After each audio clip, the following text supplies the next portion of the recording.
Our next session for today is Keynote Address from distinguished speakers from the industry. May I request Anshul Abhang, MD and CEO, DeltaProactive, to deliver his address.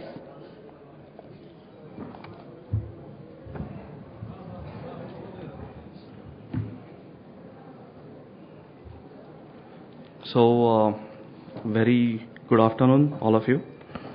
I'm not going to present any PowerPoint because yesterday while speaking to my colleagues, I came across a concept called as death by PowerPoint.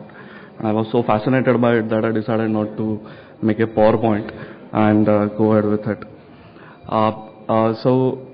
This is going to be a very generic security talk where I'm going to talk about the trends and what is happening in security in year 2013.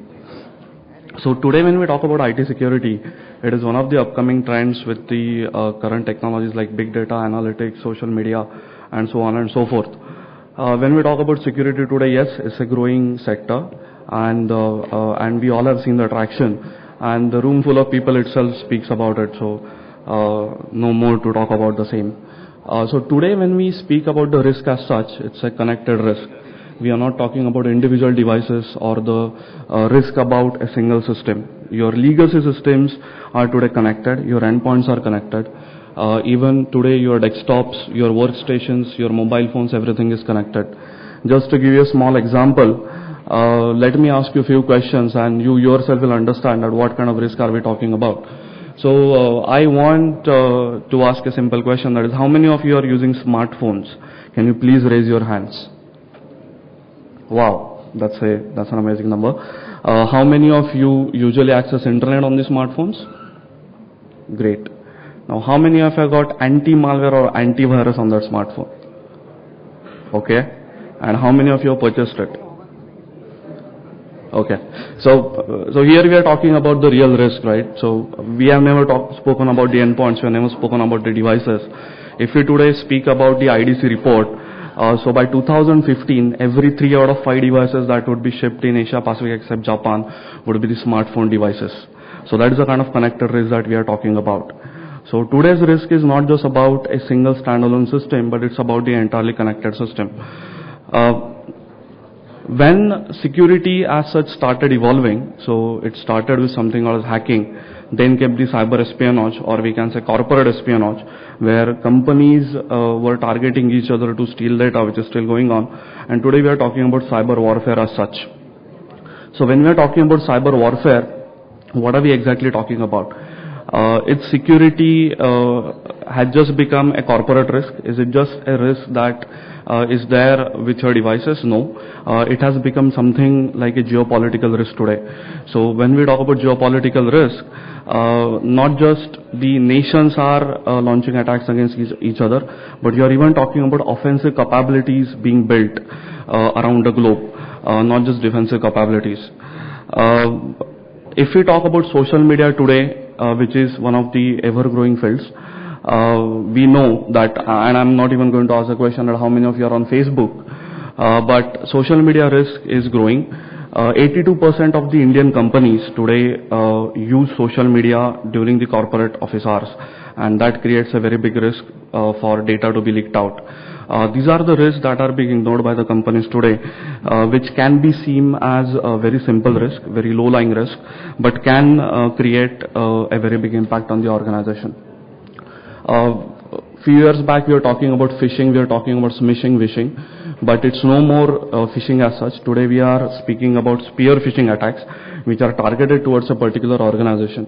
So no more you will, all the employees of a company will get different emails saying that this is a particular technology and you should probably download this particular file. But instead of that, CXOs or the C-level members of the organization will be targeted with specific information.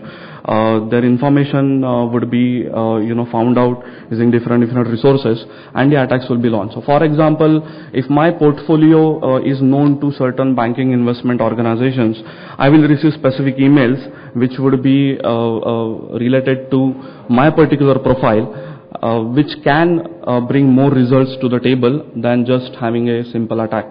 So spear phishing has become very common, and we have seen a lot of trends rising in the industry as well. Today's cost of data is nothing. Today credit card numbers are being sold in the underground economy. For $1 you can get 10 credit card numbers today. The cost of data has gone down.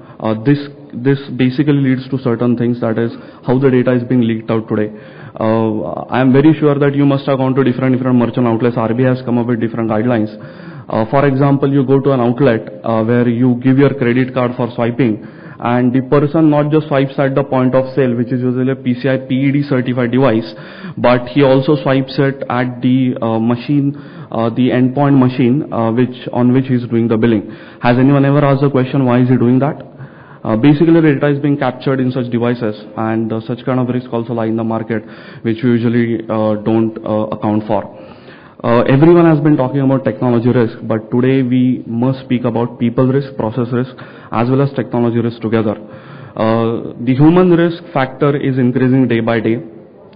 Today, organizations not just need to audit their infrastructure, but also need to audit the awareness and the responses of the people that are there in the organization. For example, if a particular phishing attack is done against an organization, what would be the response, or what would be the preparedness level of the team members or the employees of that particular organization in order to respond to the attack? So this is something that is definitely lacking in the industry. So with this, I would like to tell you about a Sanskrit shlok, that is Uddamenaiva siddhanti karyanina mandhorataihi nahi suptasya simhasya pravishanti mukhe mruga. The meaning is very simple, that unless and until you put the efforts, nothing is going to work out. A sleeping lion the deer will never into the mouth of a sleeping lion. So in short, the security cannot be, countermeasured with reactive approach. There has to be a proactive approach for any kind of threat that is there today in the market. Even if we talk about technologies like SIEM or technologies like big data analytics platform, unless and until there is a right countermeasure mechanism that is available in the market, these risks cannot be mitigated. Coming down to the holistic approach, usually for a simple solution, we can divide the solution into three parts, that is information governance, information intelligence, and information infrastructure. We look at last 10 years in the industry, everyone has invested in topmost layer and the bottommost layer. That is your information infrastructure as well as your information governance. But no one has spoken about information intelligence. So information intelligence is the key to a lot of your security problems. If the right analytics platforms are being implemented, even the CISO job today becomes simple. Not just that, but the whole chaos that is there when it comes to data that is being thrown from different security systems, it becomes easier to measure the results out of the data and to come up with the solutions.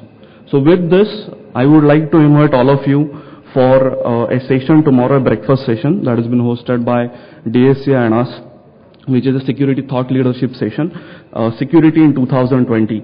The session is at 8 o'clock, where we will talk about the upcoming threats and the possible countermeasure technologies for the same. Thank you for the same.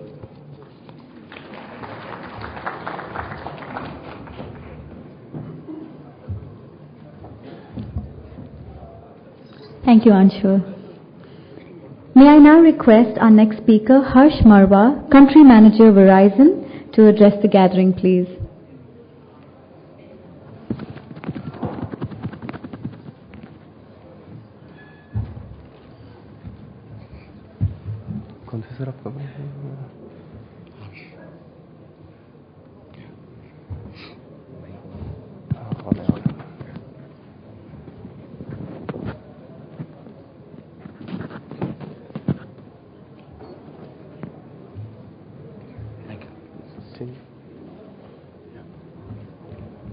Hey, good afternoon, all of you. I think we heard a lot of people in the morning. We heard DSCI, we heard NASSCOM, we heard some of the eminent speakers. But believe me, I think the keynote address was actually delivered by none other than our esteemed minister. He basically touched everything. He talked about people, he talked about technology, he talked about the legal framework, he talked about the regulatory framework, he talked about the governance all across the globe. So I think I would just try to make an attempt, and one thing I promise, I will not use any acronym. I will demystify everything along with you. I think there were a lot of statements in the morning that there are a lot of things which we don't know. And I can tell you it is not only in this domain of security that we don't know a lot of things. Even in our own business, there are a lot of things which we don't know. But my question is, do we really know what we are mandated to know, is the question. Okay? And I think I would just along with you take a stock of the complex information environment we all live in. Throw some empirical data along with you, which is absolutely a public domain data. And then maybe dwell deep into what are the best practices, what are the good things which you do to really address today's challenges which we are all grappling with. Let me step back a little. We all know, we are all a witness, strong witness to the way internet has changed the way we work, live, learn and play. We are also a very strong witness, I can see the age group, we are all a very strong witness to the transition and the transformation that our societies have made from a society of information scarcity to a society of information overflow. Do we all remember when we used to go to our schools and we used to spend 6-7 hours in the library to just find answer to one thing? And today, the situation is, go on a standard search engine of Google, search for something which we all feel we know, hybrid cloud. Any guesses how many answers you will get? More than 2.5 million answers is what you get when you put a simple hybrid cloud as a search in a standard Google search. Aren't we a very integral part of this information overflow society we live in? Let me have some empirical data now. 200 million emails, 45,000 application downloads, 140 botnet infections, 1.2 million YouTube views. Do you know all this happened in what time frame? Hey, I think all this happened in 1 minute. It is not only about the scale, the speed, the pace at which the information complexity and the information flow is really growing. It is also about the behavioral aspect. Let me take you through some things which we again witnessed. We all see it happening day in and day out, and there has basically been a radical shift. If you really look back, go back in time and we see how the radical shift had taken place in terms of behavior of information dissemination, information transit, and information receiving. Anyone can access the information. Partners, suppliers, customers too. Access from anywhere, but completely from a public domain outside of the firewalls too. Access from some devices. Access from the non-corporate devices too. Access from some data. Access to some data. Access to sensitive information too, and that is what is typically the era we are living. It's a digitized business era. The moment we have made our business run on IT, I think the sensitivity of the information has to flow to the stakeholders. Customers consume information. Do we know how much each one of us produce information in today's world? In our personal capacity, forget about our organizations.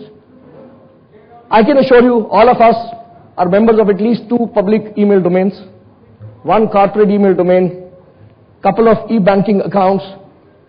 ICICI came with the concept of e-lockers, and all our digital records typically go into it, and they guarantee you 100% commitment in terms of being the custodian of those records. And finally, which is very critical, and we did, some of the people did talk about in the morning, putting security is not a diktat anymore. It is not about scaring people. It is about sitting together with business and really co-driving with the business, and only then we will have a collaborative framework in place. So are we really not talking about a society where the information has really become liberated?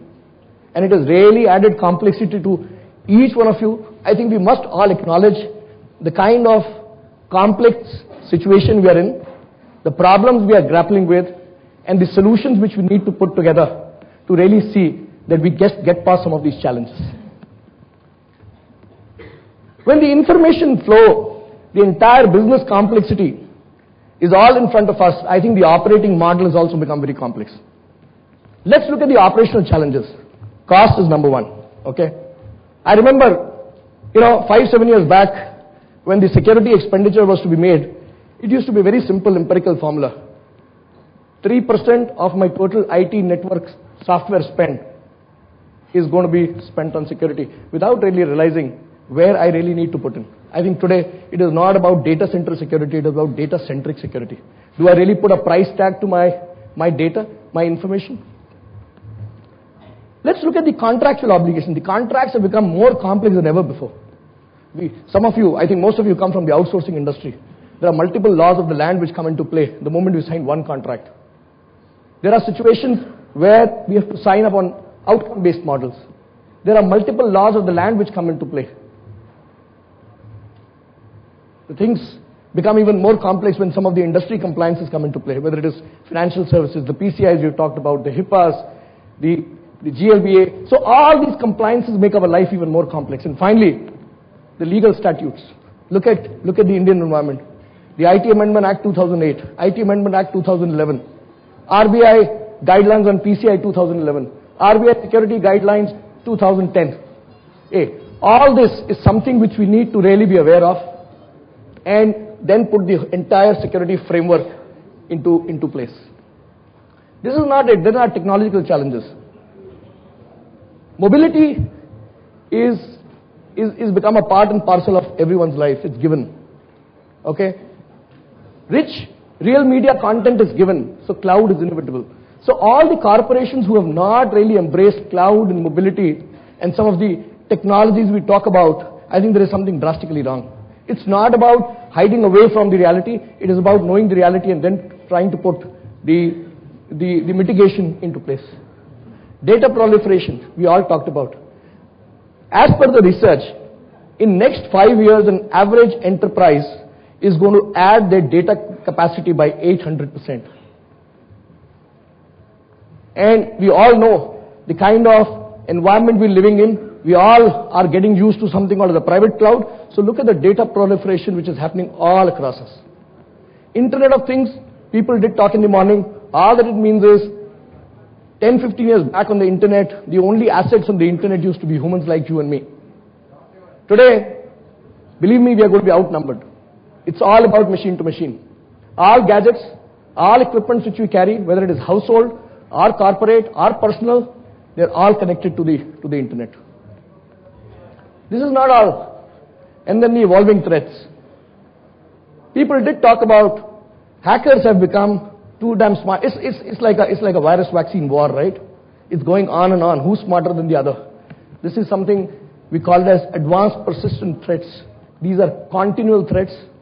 These are very well targeted, customized threats which can really impact your businesses. And for some of the organizations, it can really put in question the existence of the organizations.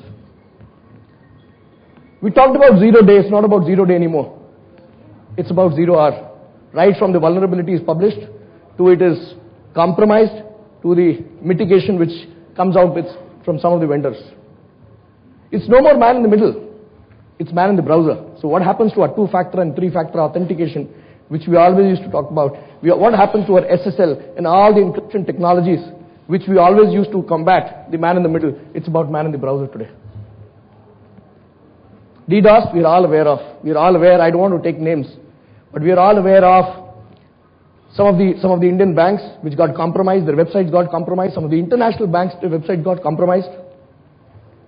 When I talked about APT, I also wanted to talk about one of the latest compromises that's become a public news, and we did the forensic for it. The 45 million US ATM heist attack. Okay, it was one of the most structured attacks, at least we have ever seen. And as I said, I'm going to demystify everything. In just 30 seconds, I'll tell you what exactly happened. Somebody breaks into your database, picks up the entire asset of your database, which in this particular case was the debit cards, increases the limits of the debit cards, gets the entire data together, places their people all across the globe in 6 countries, 30,000 transactions, 6 hours, 45 million US dollars withdrawn from the bank. And I can assure you, the time it took to really get past this compromise was just about 6-7 hours. But I can assure you, as per our forensic, I cannot really divulge too many details, but the hacker was sitting into the customer environment for days and days and perhaps months. So DDoS, we all know, it's about, I generally draw an analogy between the way at the battlefield, a war is fought between the two armies and the security environment we run in. There used to be a war at the battlefield. There used to be network-centric war. Today it is cyber-centric war. And Minister Saab did say in the morning that, all governments are actually buying unpublished and published vulnerabilities to really see to it they speed up and become shade better than the other countries. But believe me, the idea is not to scare you. The idea was to really be in parity in terms of what environment we all exist in. And the momentum and the scale of this environment is such, none of us can control this.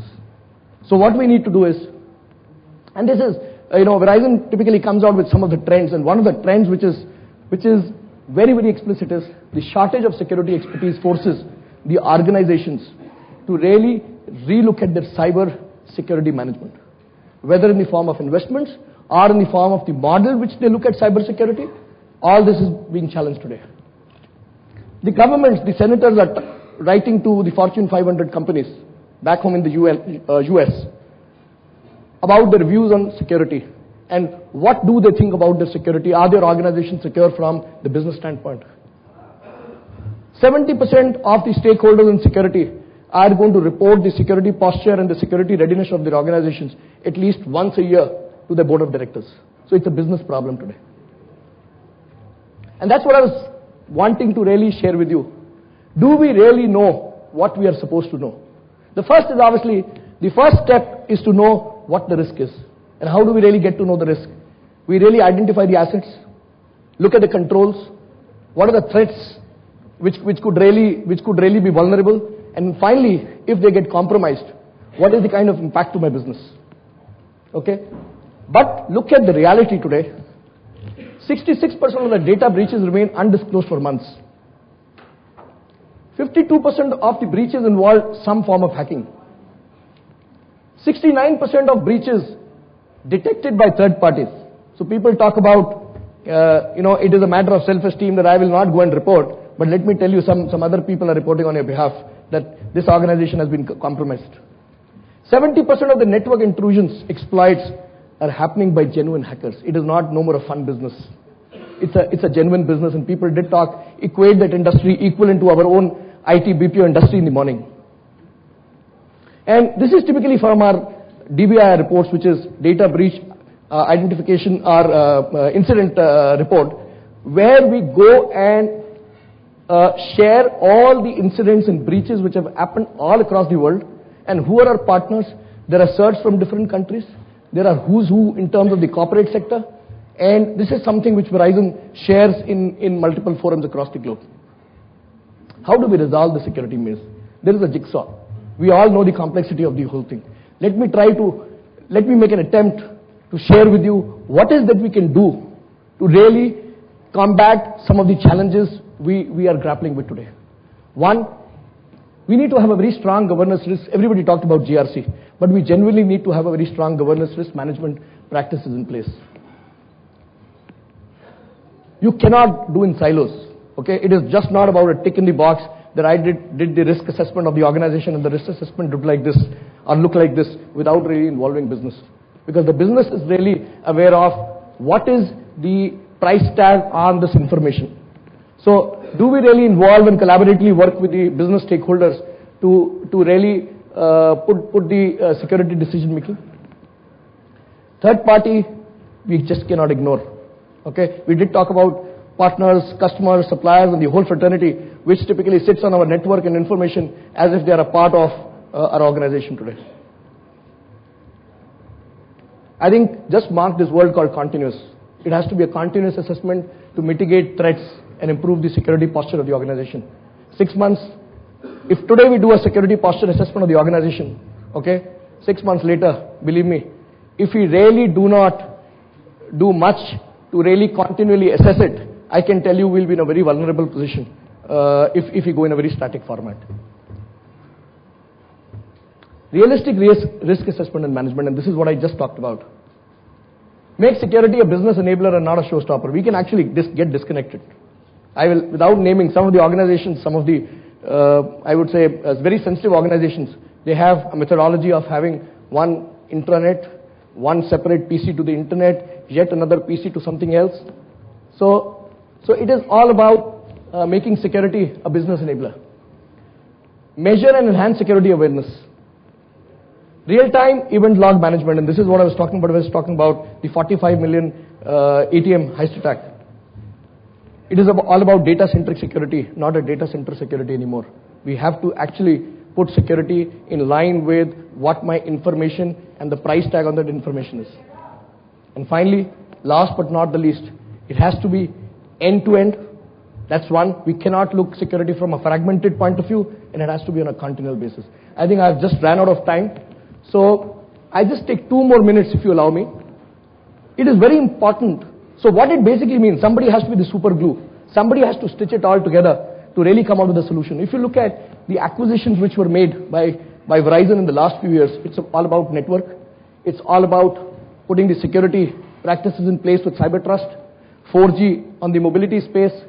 Then we came onto the cloud space. Then we came onto the M2M space. So I think it's all about the organization and the people really getting converged before we really can put forth some converged solutions in front of the customers like you. Don't want to spend any more time on this. These are some of the security pedigree organizations we acquired over a period of time. The only organization I like to mention here is that we also endorse the right technology products through ICSA. My last slide, we genuinely do a good job on security. I'm not trying to make a sales pitch here, but I'm genuinely wanting to share, and I will not go through this laundry list. I will only pick up the highlighted points. We are not by Verizon. It's not a self-claim. I think by the who's who, rated as one of the finest MSPP across the globe. We own the ICSA labs, which means that we actually get the right technologies and products endorsed right at the source. We have more PCI assessors than any other company across the world. I'm paneled with certain, so we bring it that Verizon India strong specific linkage to 7 SOCs across the globe, track more than and manage more than 5 billion events and security incidents across the globe. Verizon has a certification called SMP, which is a security management program. Last 12 years, any organization which is 100% compliance and endorsement from SMP has not been breached or compromised. Last but not the least, we talked about the endpoints. We actually led the world's largest DLP deployments, which runs into something like 400,000.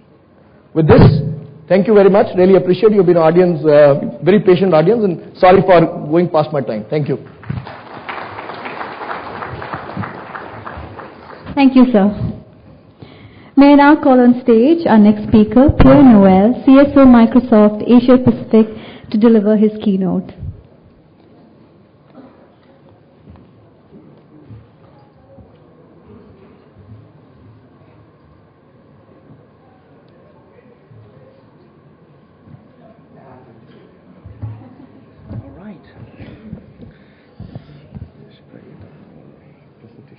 Hold on, can I give you a new one? Let me give you a new one. I just made a modification. What is it?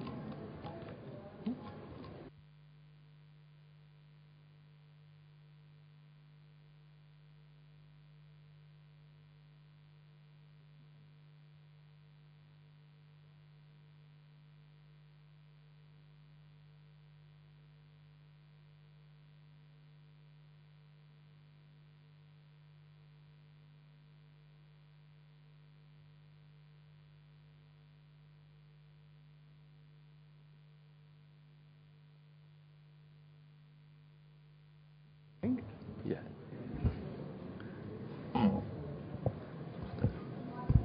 All right. A very, very good morning, ladies and gentlemen. Still is morning. No, very good afternoon, ladies and gentlemen. It truly is my pleasure to be here today. In my capacity of Chief Security Officer and Advisor for Asia, I travel a lot, and I attend a lot of these conferences. The people who know me also know me that I'm a straight arrow. I'm usually straightforward in what I say, so please believe me when I say what I'm going to say. The quality of the discussion we had this morning, second to none. I yet have to see other conferences in Asia where we would discuss all these elements, the relation with human resource, the relation with the business. This was beautiful discussion this very morning, and that really is an evidence on your thinking process and where you stand in your maturing of cybersecurity. I'm also very happy to come up after Verizon because you mentioned TrueSecure, and I happen to be the CEO of TrueSecure when you acquired the company. So thank you very much. That was a great idea. Great company. I am not here to sell anything. I am here to present my open end to you and share. We are not going to solve the cybersecurity issues by having this attitude where I've got products, you've got to take my products, and if you take my products, all the problems will be solved. That doesn't work. We have to work together. We are the second most attacked companies in the face of the planet today. We know a thing or two about security. We also come from a situation where 12 years ago, we were not really considered as being very knowledgeable when it comes to security. 12 years ago, Bill Gates said, enough of this, we're really a laughing stock. Now we've got to take security seriously. And for the last 12 years, we've learned a great deal. We have done lots of investments, not only in money, but also in people, to learn what it takes to build secure software and to run a secure environment. And that's what I want to share with you. I'm not here to brag. I'm here to share. We have fantastic tensions today because, and I should not get into that discussion, but I know I'm going to go into that discussion. Chief security officers have a very difficult task. One of the reasons is the chief security officer most of the time sits within IT, reports to the chief information officer. And most of the time, the chief information officer's concerns or visions are related to what's going on now. Like mobile, social, cloud, big data, all these things are very exciting. Very exciting. They can transform the business of the organization. They have the potential of a fantastic impact to the way you run your business. So the CIO is very focused on these things. And then you've got the security people coming and saying, oh, but security, please, security. And we are often perceived as being the boring guys in the story, like security. And the guy says, no, big data, there. Yeah, make sure it's secure. And that is the difficulty we face. I'm still a strong advocate that perhaps the chief security officer, and Horde knows that because that's a discussion we have from time to time, the chief security officer might not necessarily report to the CIO. Remember we had this discussion in the Philippines, and you said, over my dead body.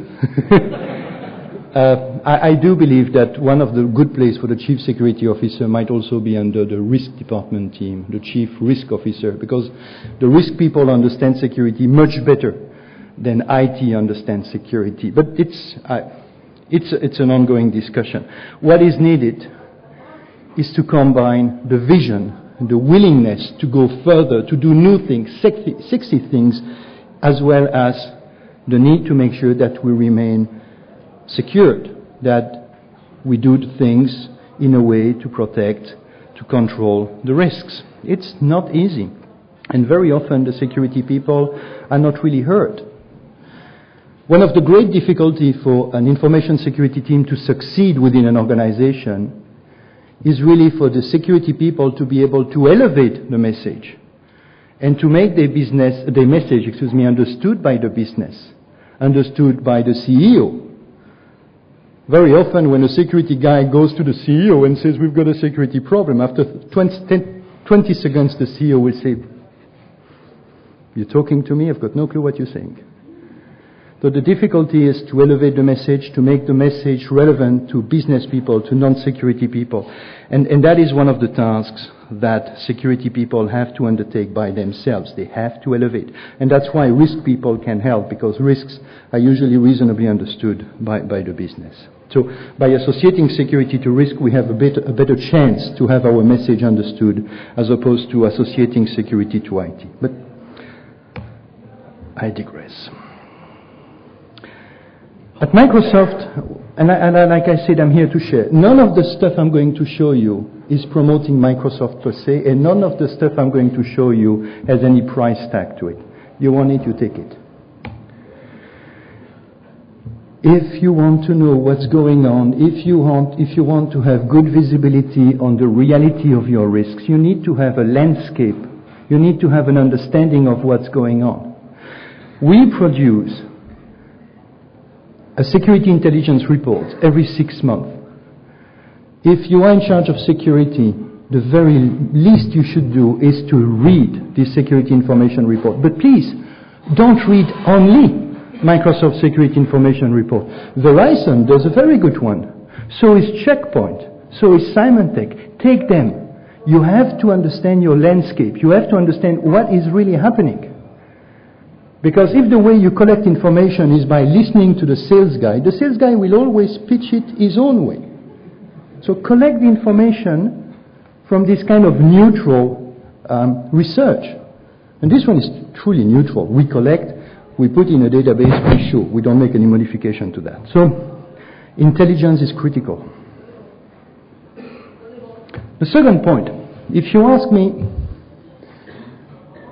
what is the biggest risk or what is the biggest problem in relation with cybersecurity? I will refer to what has been discussed this morning. I would say the human side is always the biggest problem. I always say behind every security incident you have a human being. Behind every security incident you have a human being. This being said, the next biggest point, most critical points in deployment of proper security is no longer the quality of the operating system, is no longer problems in your Internet Explorer, things like that. You still have weaknesses there, but this is not where you really have the problems. The problem is in the code you write, is in the quality of security coding that is applied in these applications that you write for your customers or you write for yourself. There is a need. And that's not only a need for you to be more secure, but, and I'll come to that, there is a need to embrace security development life cycle. There is a need to make sure that starting now, we stop paying lip service and we really build applications by embedding security development life cycle. And this is a business differentiator. I have spent the last 6 months talking to Minister of ICT in 4 countries in Asia. And these 4 countries, different level of maturity, but 2 of them have very significant maturity. These 4 ministers have said, yes, we will promote SDL, Security Development Lifecycle, within the software house in our country, because we see that as a differentiator against the Indians. They said that. We want people developing software in our country to be able to stamp it and say, this software has been developed following security development life cycle. Because they strongly believe that if a customer is faced with 2 software with roughly the same price, or even if there is a 20% difference, and on one of these software you can demonstrate it has been written following security development life cycle principles, the customer will cover his bottom, and he will go for the software that is certified to be SDL. Because it's protecting him, it's protecting his decision, it's protecting the organization. These 4 countries are in the process of deciding that government agencies, at least in 2 of these countries, the other 2 are not yet mature enough, but 2 of them, process of deciding that government agencies will favor software that has been written following security development life cycle principles, even if you have an alternative that is much cheaper. When I speak about security development lifecycle, I'm not saying Microsoft. IBM has got good stuff. There is an ISO standard on SDL. But we should make that a principle that starting from now, we're going to invest time, money, resources to make sure that we develop application following security development lifecycle principle. You can also download from Microsoft several documents. This is one that we have written. There was a discussion this morning, again, a very good aspect about cloud. Cloud, fantastic, but you have to know what you are doing. How do you know what you are doing? How do you make sure that you know what kind of information you can safely put on a public cloud? What kind of information should be put on a private cloud? What kind of information should be kept close to your heart? Perhaps you have the knowledge, perhaps you don't. If you don't, you can get this document completely vendor neutral. We build it to help organizations to be able to put in place the basic mechanism, the basic thinking process, so that they can do risk management with respect to the data, basic data classification, and be in a position to determine the risks associated with this different movement. Should I keep this data or these systems close to my heart? Should it go private? Should it go public? You can get that information for free. And then I will spend the last 2 minutes speaking about something that is very, very close to my heart. To me, one of the problems we have as a chief security officer or as an IT security person is that very often people believe that our job as a security person, and probably you will agree to that, our job is to protect the organization against any possible incident. We have to make sure our organization does not endure any cyber incident. Wrong. It's not our job. If you think this is your job, or if this is the criteria for you to get your bonus, wrong. It's not your job. You can't. You will never be able to ensure that there will be no incident in your organization. Never. Ever. That's not your job. And that's not the way people should consider security either. My job, and that I keep on saying I should not be called Chief Security Officer, I would love to be called Chief Resilience Officer. My job is to make sure to minimize the impact within my organization. Not to make sure that there is no incident within my organization, but minimize the impact. There will be incident. The biggest problem I see is that some people, some security officers spend so much time and so much money protecting the perimeter that when an incident succeeds, when there is a breach, and when you have an increased number of machines that are becoming owned by someone else, you're totally unprepared. You don't know what to do. Whereby if you look at the problem from a resilience point of view, instead of trying to protect your organization at the perimeter level, you focus in making sure that you don't have a single point of failure. You focus on making sure that no matter what kind of incident you have, you survive, you resist.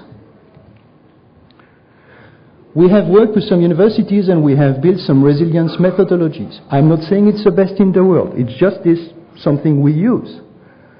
You can work with universities in India, or we can work with you. We can partner together in building some resilience methodologies and gradually promoting these resilience methodologies to become a standard to be used by the IT community in India. And I will finish with a case study. We have worked over the last 18 months. My chief security advisor in Australia has worked with the Australian government in building basic principles, basic stuff, not a far-fetched methodology, simple stuff, to ensure that increasingly Australian agencies and departments would become cyber resilient. And that led to the creation of what we call the Top 35. You might have heard about that before. If you don't know about it, you just look at Australia Top 35 on the internet and you will get a PDF document. This document is very simple and beautiful. It says, these are the 35 things in priority order that you have to put in place in order to make sure that you end up with a resilient, cyber resilient environment. The Australians are promoting that across all the agencies and departments countrywide, and I see a take-up on private organizations and on government elsewhere in the world. So I would strongly advise that you have a look at it. Perhaps you change it. Perhaps you decide that 35 is too much, whatever. But at least it's a great starting point. Very important, the fact it's priority ordered. It says you have to do item number 1 before you consider doing item number 2, before you consider doing item number 3, and so on and so on. So this is a very nice approach which proves to be very effective, and again, very simple. There's no rocket science here. The very last, and I'm going after that. Where are my risks? We are going to do the same for India, but here is the output of what we had in Southeast Asia. Staggering. We had some people from a legal team to go in the streets in Thailand, Vietnam, Indonesia, Malaysia, Philippines, and purchase computers on shops in the streets. Okay? They purchased the computers, as you can see. In Thailand, they purchased 51 computers. In Indonesia, 44. Then we shipped all these computers to a forensics company in Taiwan. And we asked this company to have a look. Okay? In Thailand, 84% of these 51 computers that we have purchased on the street already contain virus. In Indonesia, 59%. In Vietnam, 92%. So you can work as much as you want protecting your perimeter. How good is it if you purchase a machine that comes already with a virus in it? And that is the reality. Again, we're going to do the same for India. We are doing the same for South Korea, China, and Middle East. And I'm pretty sure we will find similar results. With this, thank you very much for your time.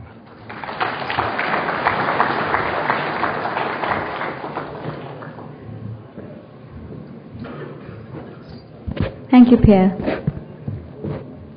May I now request John Suffolk, Senior VP and Global CSO, Huawei Technologies Company Limited, to deliver his address, please.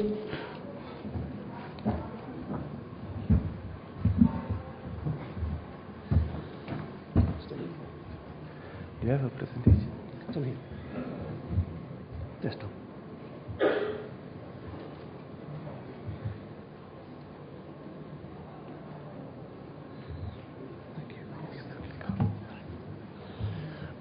Good afternoon, ladies and gentlemen. Let me just really support what Pierre has just said there. First of all, we really should be grateful for the work that Microsoft have done over the years. They were one of the first to address the issues in the early 2000s, 2001 and 2002 with the creation of their Trusted Computing Group. And they have actually led the world in understanding security, understanding what an organization should do, and they are one of the leaders. And we certainly look and work with Microsoft on some of the technology. I spend 2/3 of my life traveling the world doing this. And I have to say, I never go to a conference like this, where in essence we talk anything other than the problem. I could have written a script almost of every speech we have had so far, including the minister. We have no international laws, we have no international agreement, we have no international standards, we have no way of verifying anything, we don't know what good looks like, no corporate industry takes any notice of what's going on. The list goes on and on and on. And the question to me is, when we're standing here, whoever it is, I'll probably be too old in 10 years' time, having the same conversation, what will have changed? Let me give you an example. This is an exam question for you all to consider while I'm doing the first half of my speech. I want you to name me the safest internet browser. Here we are after 30 years of the invention of the World Wide Web. You're all in this room because you're interested in security, and therefore name me the safest internet browser. We'll come back to that in a few minutes. The reality is we are underpinned as a world with technology, and that is a good thing. There is no part of our life now that doesn't use technology around the world. Whether you look at health or education, inward investment, the way that you're creating SMEs, the global supply chain, fundamentally economies and companies are intertwined using technology from locations and sources and companies they've often no idea where that comes from. And this is a good thing. It's fundamentally improved health, it's fundamentally improved education, it's made the world a smaller place and people are more prosperous because of that. And we want this to continue. We're going to move towards 7 billion people on the planet. We're going to move to, as we've already mentioned today, the Internet of Things with 50 billion devices. And all that, of course, for you security professionals in this room, is 50 billion devices you need to understand the security of. And let's have a dose of realism. You're not going to be able to do that. And the reason why we're not going to be able to do that is because no one knows what good looks like from security. And I can tell you this as a vendor who supports a third of the planet's population with his technology, that when I look at what people ask for security in their specifications, they don't know what to ask for. Because if we all knew what to ask for, maybe there wouldn't be so many conferences like this. These are quite old slides. You know, I haven't bothered to update them because, as we've already heard from previous speakers, the threat is changing every second, every minute, every day. But what you can say is the threats are getting faster. We no longer talk about 0 day, we talk about 0 hour. We no longer talk about the desktop, we talk about every kind of device. We no longer talk about what's happening in our country, we talk about a global supply chain. And it doesn't matter whether you think you're a government and you have what's known as an air-gap system, no connection to the internet, your top secret systems are also at threat. Because as we've already heard, the human interface is always a weak link. Not always the weakest link, and I will come back to that. And also, you've got the whole issue that we've learned with PRISM and the revelations. And I have to say, what is the point of a secure development life cycle? What is the point of endpoint protection? What is the point of all of this if people who are so predisposed says, I will build in a backdoor, I will build in weak crypto, so actually I am providing access to people who I shouldn't really be providing access to. At Huawei, we have been very, very clear from our perspective. As an organisation that works in 140 countries, we speak 155 languages concurrently, and we deal with most governments on most issues around the world. And I think every technology vendor has to come out and say what is their position on the way they deal with governments from a national security perspective. But it's even more complicated than that. 70% of what's in Huawei's equipment is not Huawei's. Just because it's got a label on a box, whether it be a Microsoft or a Cisco or a Verizon, we use a global supply chain. You just look at the brilliance of India, who has driven the world from a BPO perspective in the last 20 years. Therefore, the world relies on every supplier, every component manufacturer from around the world. The biggest provider of technology going in a Huawei box is American organizations at 32%.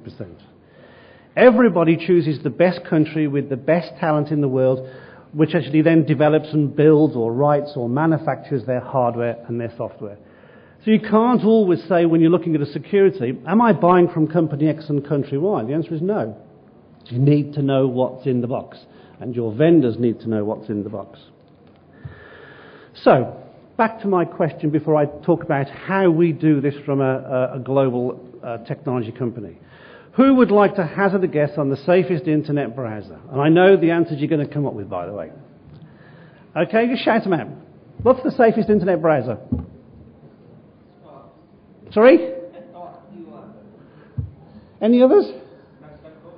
Sorry? Okay, any others? So basically what we're doing is we're shouting them all out. And it comes down to our personal preference. So where's the standard? Where's the standard? Government said it's very concerned about internet security. Is it? Does it do the top 35 that Pierre talked about? And as Pierre didn't say, if you just do 4 things, the top 4 things, it will stop up to 85% of the threat. Are those things mandated in governments around the world? Is it mandated in Australia?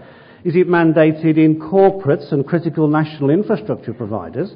If the answer is no, you must assume we are not taking security seriously. And what is our job in this room if it's not to take security seriously? And I accept boards have a duty to balance risk and reward, but they also have a duty to their shareholders to make the right risk-based decisions. And IT is the only industry in the world where we don't have to declare where we've totally messed things up. It is the only industry in the world where we could be robbed to death and not tell our shareholders, oh, I might be a little bit embarrassed that I didn't invest any money in security. I don't think that is an acceptable position in 2013 where the world is fundamentally underpinned by technology. So what do? We support what Microsoft do and other organisations around the world. We're a process-based organisation. We bore for our country and our company on process. That is important because just as you can't add quality onto a product, you can't add cybersecurity or security onto a product either. It has to be built in. And therefore, for each one of our processes, cybersecurity, the best standards, the best practices, the laws, the regulations are all built into every process. This is not John Suffolk's job. It's the head of HR whose job it is to employ the right people in sensitive positions who don't have a criminal record and are open to bribery and corruption. It is the R&D jobs to make sure that when we are writing code, we are actually writing secure code to the right standard. There's a big issue what the right standard is, by the way. That person writing code can't write a lot of code and build something in which we don't see. It's the manufacturing director's job to make sure when we're buying a component like hard disks coming in, we assume that they're infected. We don't assume they're clean. We wipe everything before we give it to you as a product. And that way it becomes 150,000 people's job to do security. And security doesn't become, I've done my product, let's now add security on. It's I've done my product, which is about creating great technology for users around the world. And we believe every organisation needs to stop thinking about security and thinking about business as a holistic way. These are our core processes. We've heard about governance. No one tells you how to do governance. We published a white paper with all of our procedures in here. If you want to go and find out how our board directors are personally accountable for cybersecurity, it's in here. If you want to find out how HR has to recruit people and fire people and assess people, it's in here. You can download it off our website, and I think we've already given away 100 copies already this morning. Looks like a complex chart, but everyone says my products are legally compliant in every country in which they operate. Are they? Any lawyer in here could really articulate in detail and clarity and accuracy the laws of data protection and cybersecurity in India? No, I don't think there is. We have 500 lawyers in Huawei, our own employees. We use legal firms in every single country around the world to understand the law. So if I'm selling you a product, you need to know that product is legally compliant. You need to know it complies to all the international standards, the industry standards, the best practice. Well, how do you do that if you don't know what it is? And that's about doing things on the left-hand side of this chart. Understand the laws, understand the standards, understand the best practice, understand the customer requirements, understand where technology is going, understand where the suppliers are going.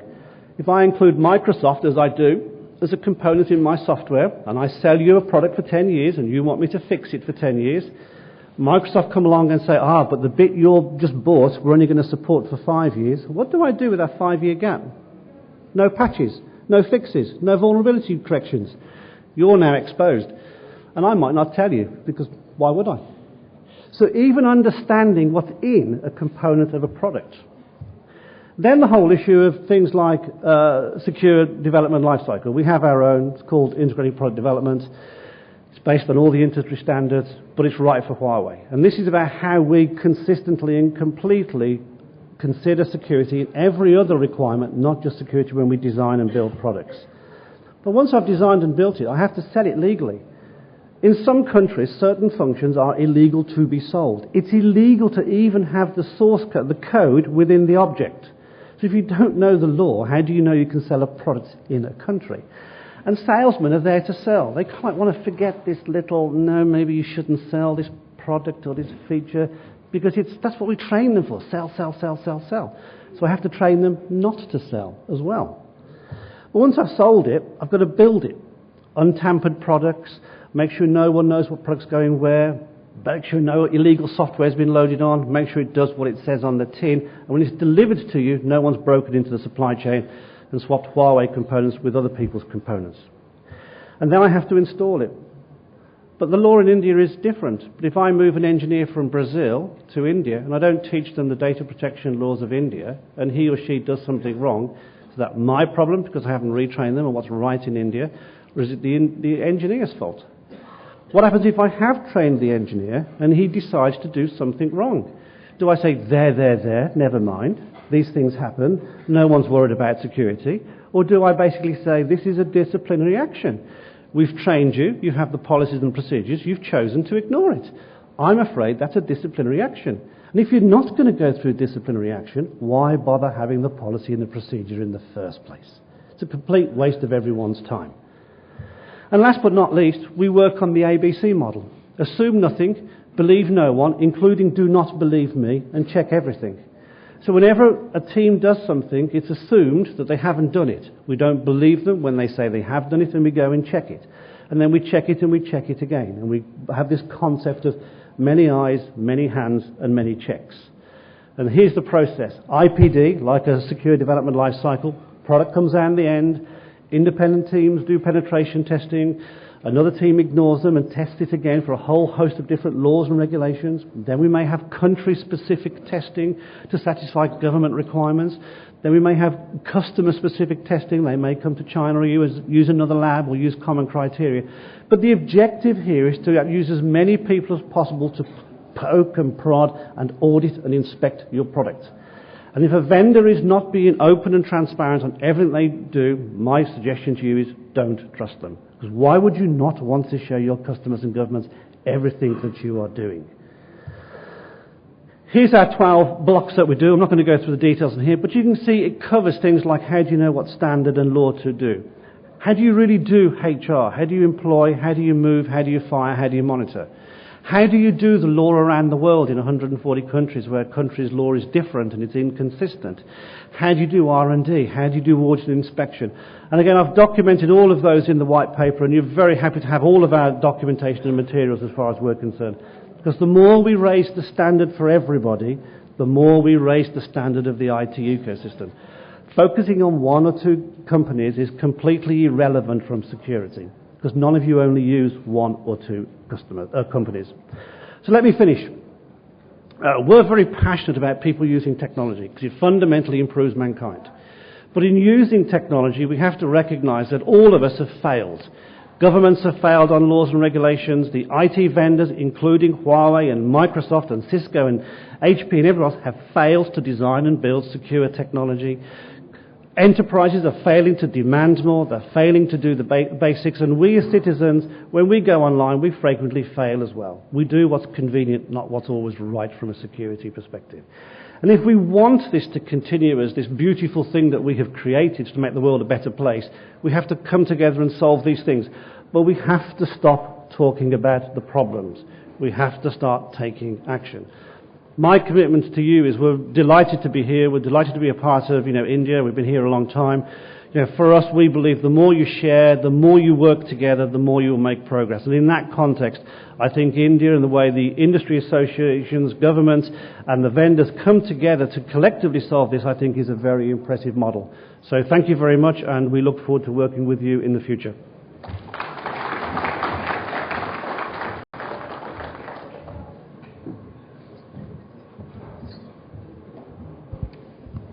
Thank you, John.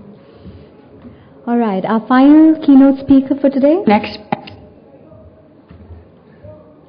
is Diwakar Dayal, Head of Security Architecture Business Group, Cisco India and SAARC. And before he comes on stage, we have a small video for you. big thing isn't a thing at all. It's lots of things, all waking up.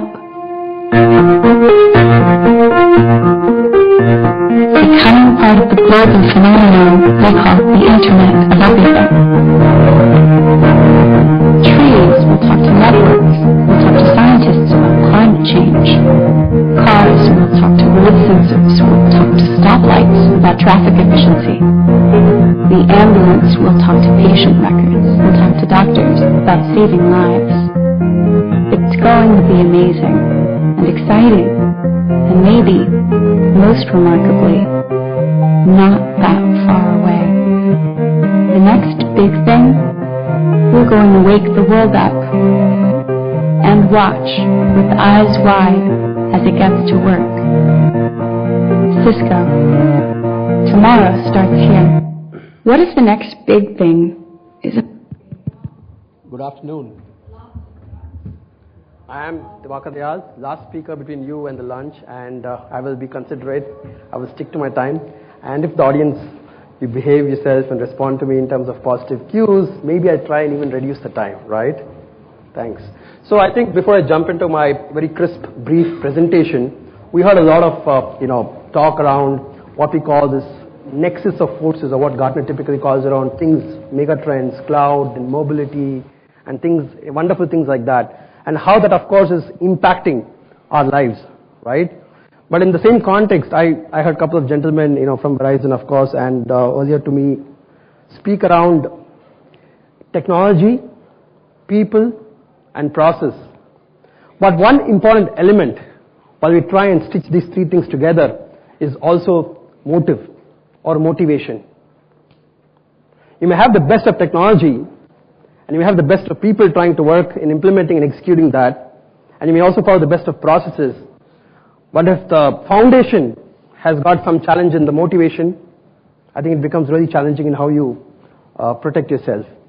And having said that, we believe that if you want to look at how we are able to protect ourselves in the coming days in terms of the current landscape and the evolution of how the threat landscape is changing, then we need to somewhere re-architect in terms of what is our approach in the way we've setting ourselves. And in the next 10 to 15 minutes, that's exactly what we're going to cover, at least from what we believe from a Cisco security point of view. This is no more a surprise to anybody. The perimeter as we knew it, right? The perimeter as we knew it vanished. Once upon a time, in traditional security, if you are outside the country, if you are outside your boundaries, if you are outside the organization, you were secure, right? And you kind of had this provisioned and unprovisioned areas which are clearly demarcated. Today, as we know it, there is no difference between who's on the outside and who's on the inside. The number of threat vectors have multiplied so many times that it's really difficult to actually put, say, a kilo of, boxes and tons of software in one end and believe that it's going to actually protect you from the threat outside. And to add to that, it is not just around threats that are coming in from, from outside to inside, but it's also around the soft, chewy center, right? An earlier speaker spoke around this whole internal people and their play in terms of participating in the security process. At the time of the breach, a lot of times it is collusion. It is collusion because there is a motive somewhere inside. Are we able to actually detect that? If we are, then are we able to control that? I believe that is going to, give us a lot more fodder on how we are able to address the security problem than just looking at from a traditional outside to inside.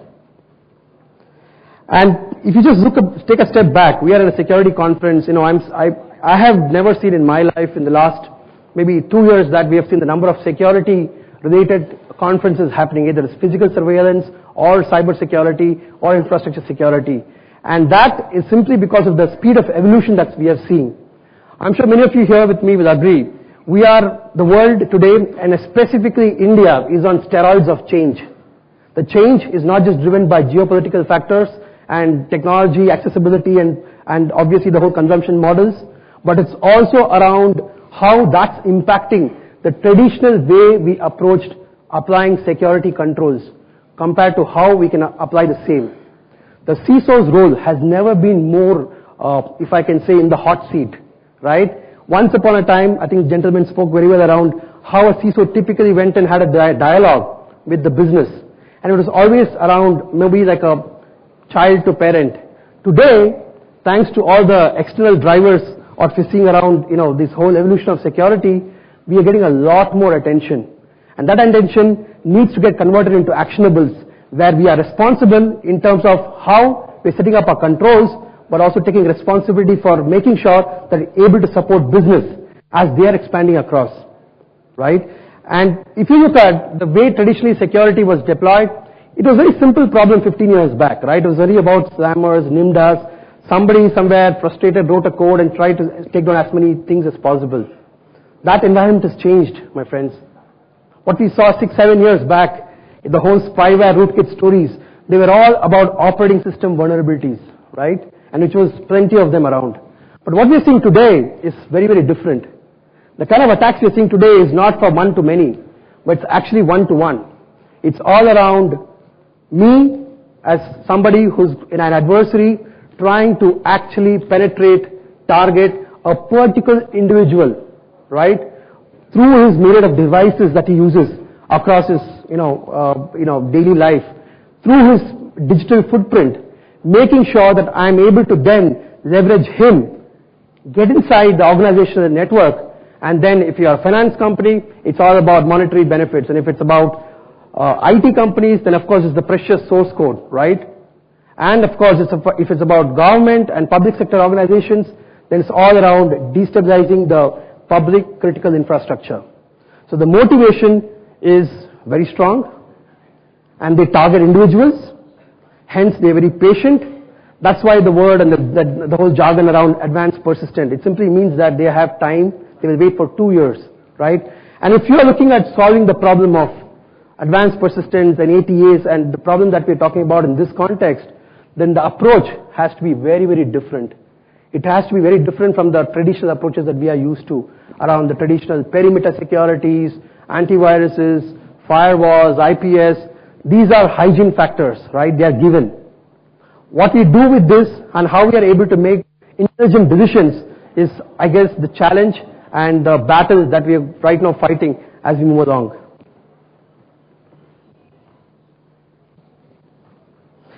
We talk to customers across the world.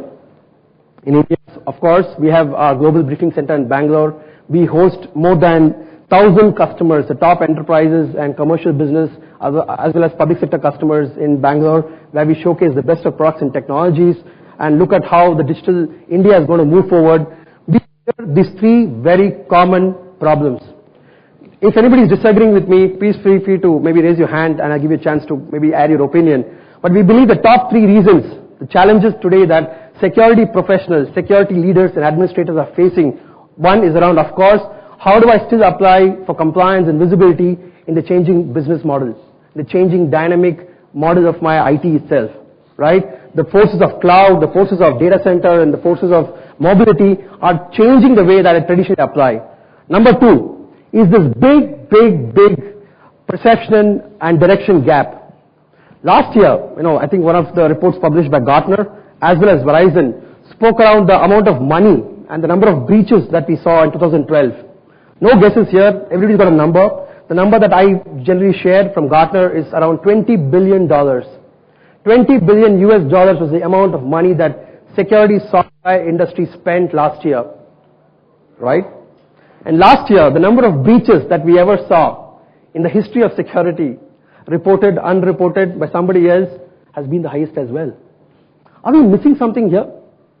Because at one end, we're seeing the budgets go from 3% and upwards, and looking at control systems, better control systems, more and more control systems, right? And at the other end, you're seeing that we're losing this battle. It is headlines, right? I count the security, number of times security comes on our Economic Times or a national daily like a Financial Times or Times of India.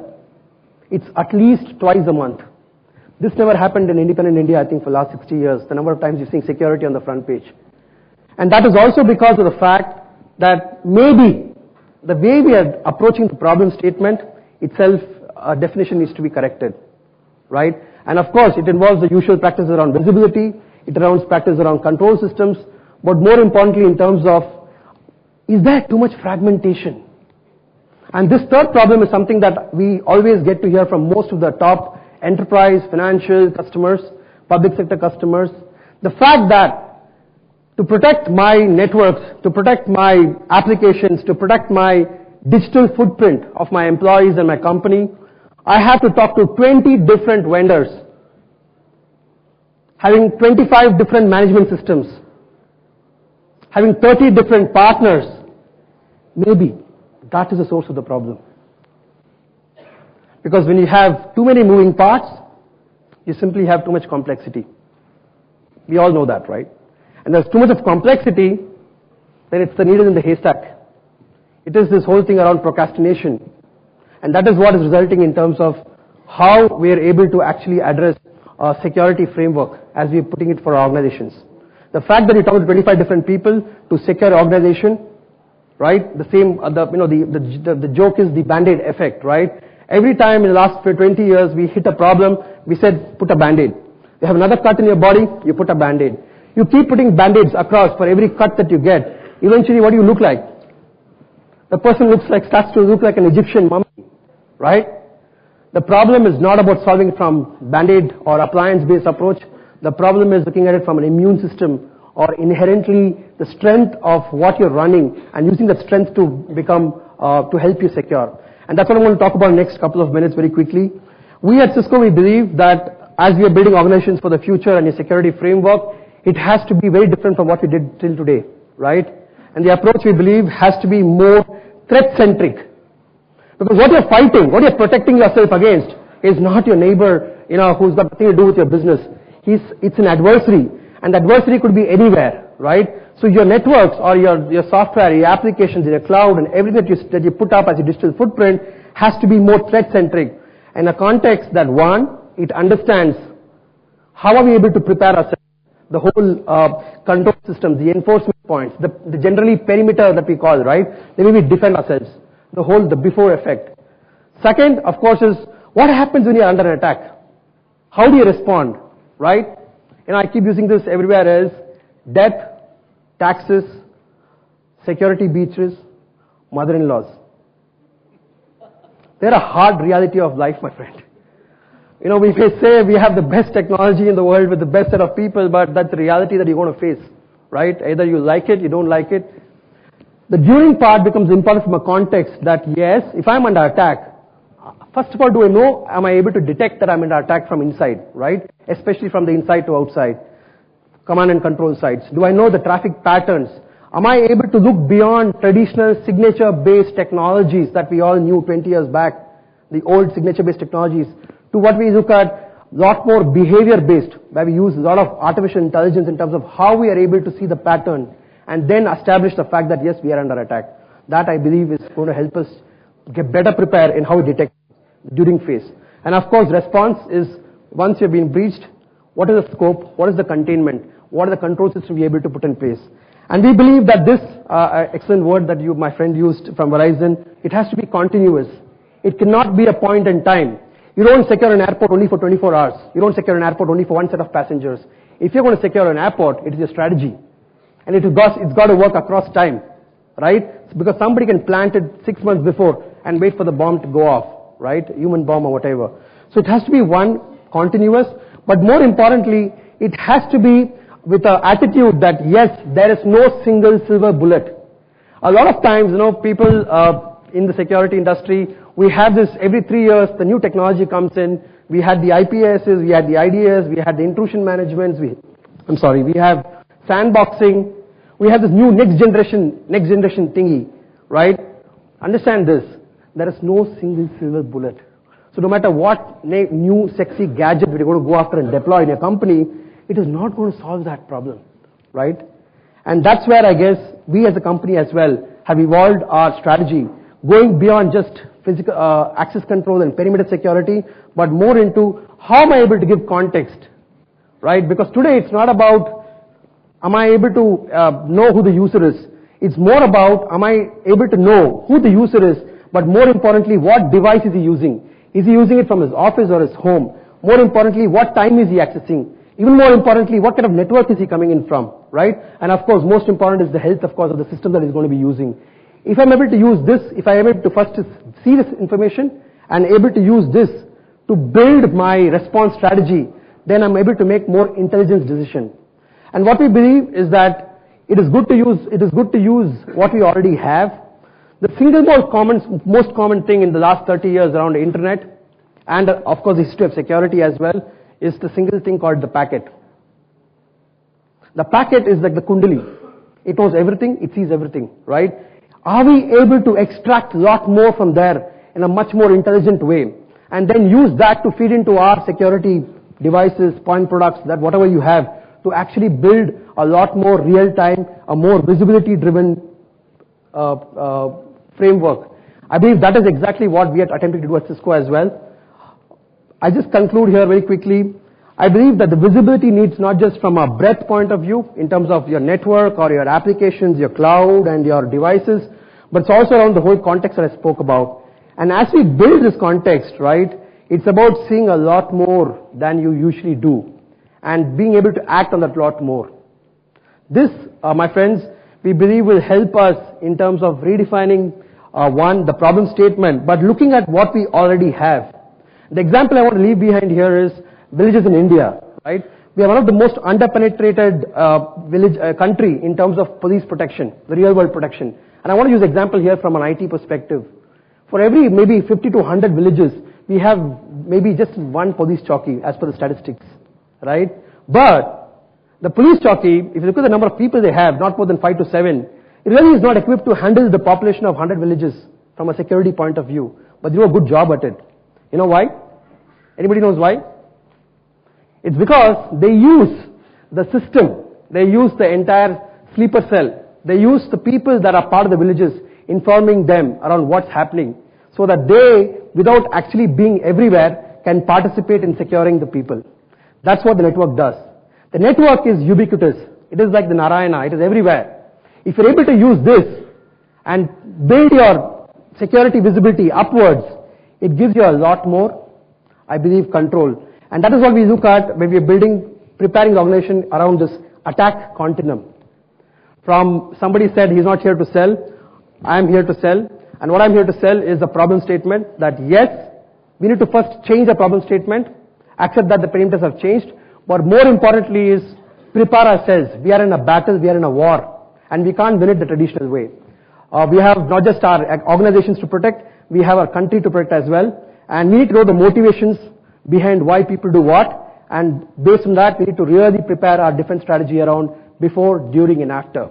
We have a lot of goodies that we want to give away in the stalls that we have, the Cisco stalls outside. I want to invite each of you there and basically give some feedback and of course participate in the lucky draw. I just want to leave you behind with one question here. If you knew you're going to be compromised today, when you're sitting here, you get an SMS or your phone and you have to rush back to office, just think about it on your way back from the conference tomorrow, day after tomorrow. Would you do this any differently? Maybe that's the answer we all should be looking for. Thank you so much. Have a great lunch.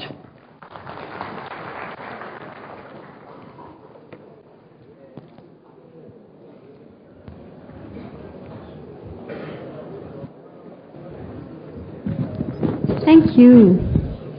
And I'd like to thank all the keynote speakers for today. We now break for lunch, and I'd like to request all the delegates who have received invitations to attend the luncheon meeting hosted by Verizon, they requested to join us at venue Jade.